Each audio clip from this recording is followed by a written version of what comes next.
all sartorial greetings. My name remains Uche Nnaji, and today on Dress to Accelerate, I welcome you all once more.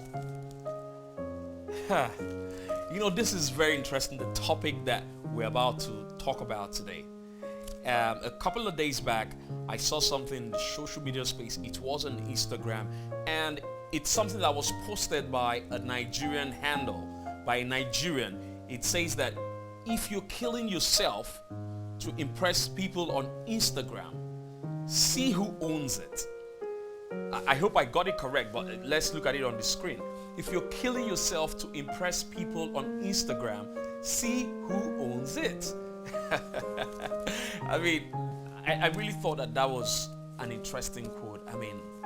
This quote is talking about Mark Zuckerberg dressed in his signature gray t-shirt, flip-flops, and a short. And so I am a bit worried that some young persons, or even persons that are still on the ladder of success in life, may take that as a yardstick.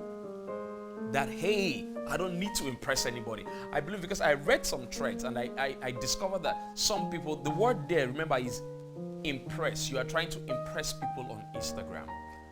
And I'm wondering, hey, I think we're getting this all wrong. Why won't you impress people? Why wouldn't you impress people? Why should you be using Mark Zuckerberg as a yardstick? Okay, maybe we should just look a little bit about who this person is, Mark Zuckerberg. Let us even start. I'll call him Zook, my guy, So let's start from the person of Zook. I know you can find his on Wikipedia, you can find about Zook. But for goodness sake, Mark is the third richest person on planet Earth today, with a net worth of about $131 billion US. Guys, you don't understand what $131 billion US can do? There are some GDP, there are some countries in the world, if you combine them, maybe up to even 10 different countries, that their GDPs are not up to $131 billion. See, let me break it further for you guys. If Mark decides to share $100 bill from his net worth to the 330 or 13 Americans alive today, he would still have a lot of billions left. And let's also take it, if he gives over 300 Americans alive, and also 400 plus West Africans that are alive, he decides to also give them $100 bill. Mark Zuckerberg will still remain a billionaire in dollars. That is how rich this guy that you're using as a yardstick, that, hey, he's wearing a gray t-shirt and flip-flops, and so why am I trying to impress people? Friends, you are not Mark Zuckerberg. Come on. You're not Mark. You're not my guy, Zook. So why do you want to use him as a yardstick? And let me tell you some other reasons why you shouldn't use him as a yardstick. Let's talk about Mark's t-shirt. You think it's an ordinary t-shirt, right? No, it's not an ordinary t-shirt. It is handmade. Not only is it handmade, it's made from cashmere, the real deal, real cashmere. That's what it's made for. And you want to know how much it costs? It costs a whooping $300 to $400 US to make any of those his t-shirt that you think is just an ordinary t-shirt that you can pick for $10 or $20 from any high street brand. Now, that is the person you are using to compare yourself. So friends, I think that clothing has their places. There's something called dress code.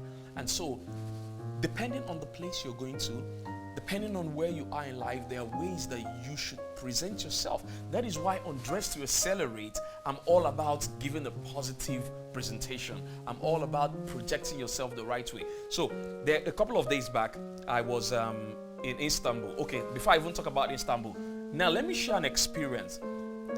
I think the second time I found myself in Ancona Civitanova, somewhere in Italy, I was going to make shoes.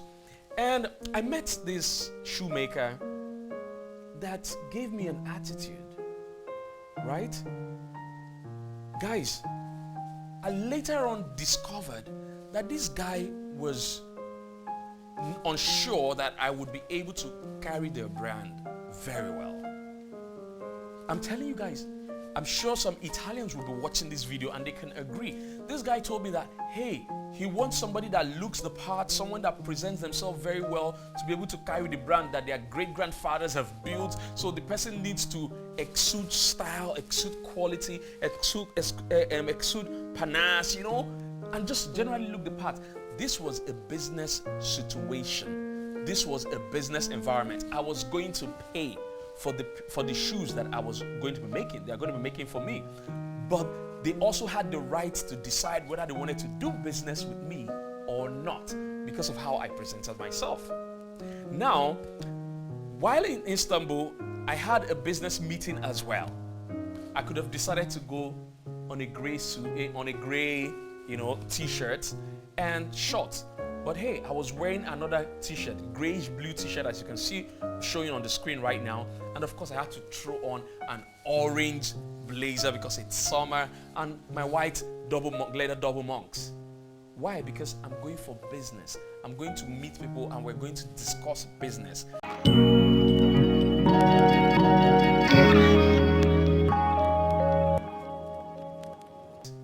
Why? Because I'm going for business. I'm going to meet people and we're going to discuss business. Now, I'm dressed that way because not only is it summer, I was on holiday, and at the same time, they know I'm somebody into style. So that was permissible. So if you look at Mark's image that he portrays in public, maybe when he's having a TED talk or he's just walking in his office, and you think, oh, it's just a great t-shirt. As I said, it's a $300 to $400 t-shirt made by one of Italy's best. We're talking about Brunello Cucinelli. I mean, $300 to $400 t-shirts. That's not something that you will go and buy a dozen and put in your wardrobe. You just want to be wearing great t-shirts.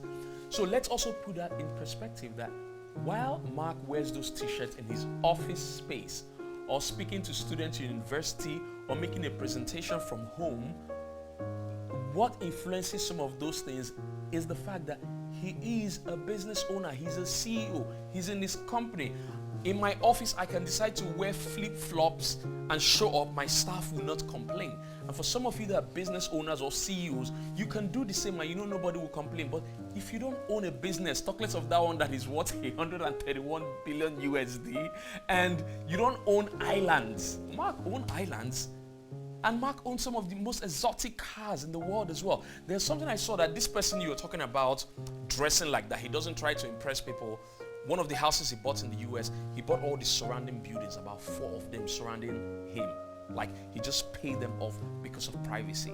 Now, that is the person you're using as a yardstick to say because he dressed this way, why should you be killing yourself?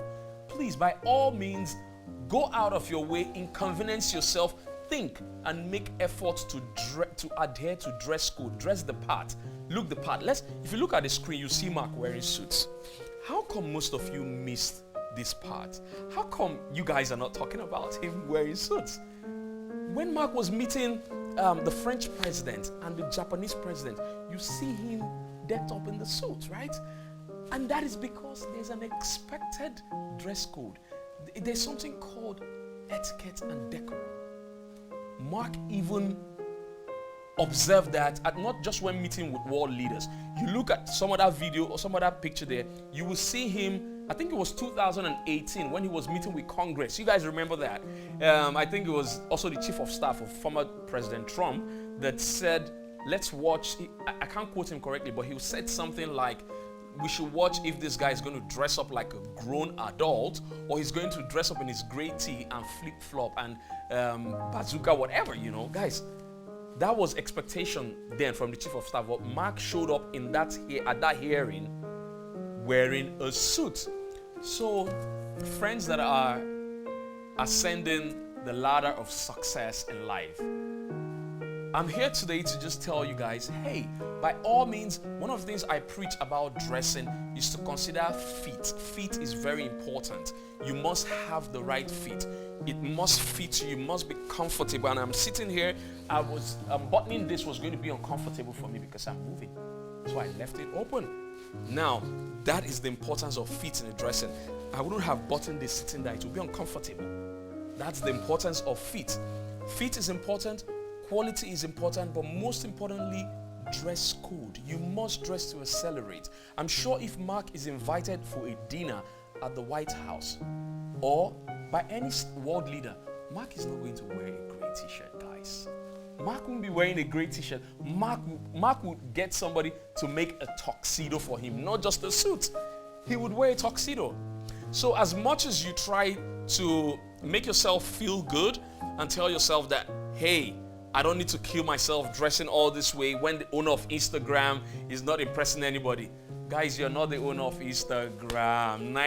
Neither is your customer base up to 1 billion people. Mark attends to 1 billion people a day. Mark has nobody to impress. But at the same time, Mark respects and observes dress codes. Which is why if he's seeing world leaders, he was seeing the French president or Japanese prime minister, or even when he was going to Congress, you see him wearing a suit. Even at his backyard, when he was getting married to his sweetheart. Look at the photo there. Mark wore a suit for his wedding. Why didn't he wear a t-shirt? It's because there's a minimum expectation. So guys, I would like to know what you think.